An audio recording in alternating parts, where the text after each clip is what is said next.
Friends, எல்லாம் எப்படி இருக்கீங்க? இன்றைக்கி நம்ம குடும்ப கிச்சனில் பார்த்தீங்கன்னா நம்ம விவசாயம் பண்ணுறோம் இல்லையா, அதெல்லாம் இடையில இந்த புளிச்சக்கீரையை போட்டிருந்தோம். இது பேர் காசரைக்கீரைன்னு சொல்லுவாங்க, புளிச்சக்கீரைன்னு சொல்லுவாங்க. பார்த்தீங்கன்னா இது பாருங்கள், நம்ம போட்டு இன்றைக்கி 50 நாள் ஆகிடுச்சு.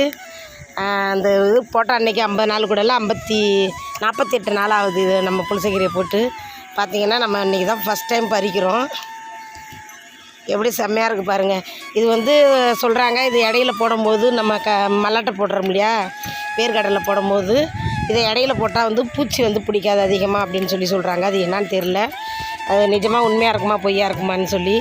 ஏன்னா அப்போ உள்ளவங்க எல்லோரும் சொல்கிறாங்க, அது பூச்சி பிடிக்குதோ இல்லையோ நம்ம வீட்டுக்காக நம்மளுக்கு யூஸ் ஆகுதோ இல்லைங்களா, ஒரு நாளைக்கு கடைஞ்சி சாப்பிட்லாம் பிரியப்பட்டு.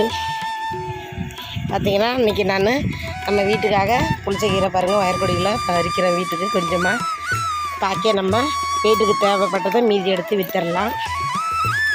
இந்த தண்ணி விடுறோம் இல்லையா கடலைக்காக, அது விடும்போது என்ன ஆகுதுன்னா, இது சேர்த்து இந்த வஞ்சிங்களில் நான் இன்றைக்கி ஊனணும் பாருங்கள், இந்த வாய்க்கா தண்ணி போடுறதுல அதில் ஊனும் போது இந்த செடிக்கு போகிற தண்ணி இதுக்கும் கொஞ்சோண்டு சேர்ந்து வந்துடும்.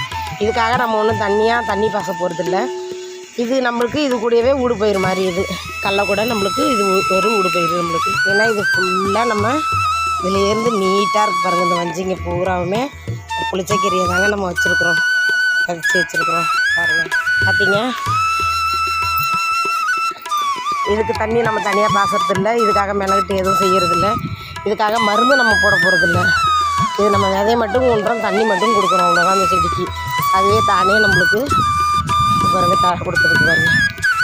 போதும், நம்மளுக்கு 2-3 செடியில் பறித்தாலே போதுமானது. நானும் அவங்களும் தானே, அதனால் எங்கள் 2 பேருக்கும் போதுமானது. செம்மையாக இருக்குங்க இந்த கீரை. வாங்க, இன்னும் வேறு வீடியோவில் உங்களை நான் சந்திக்கிறேன். இன்னும் விவசாய வீடியோலாம் நம்ம போட்டு காட்டுறேன். நம்ம ரொம்ப விவசாயம்லாம் நம்மளுக்கு அந்த அளவுக்கு தெரியாது, ஏதோ தெரிஞ்ச வரலையும் செஞ்சுக்கிட்டு இருக்கிறேன். இது எப்படி இருக்குன்னு சொல்லி நீங்களும் எனக்கு கமெண்ட் சொல்லுங்கள். பாய்.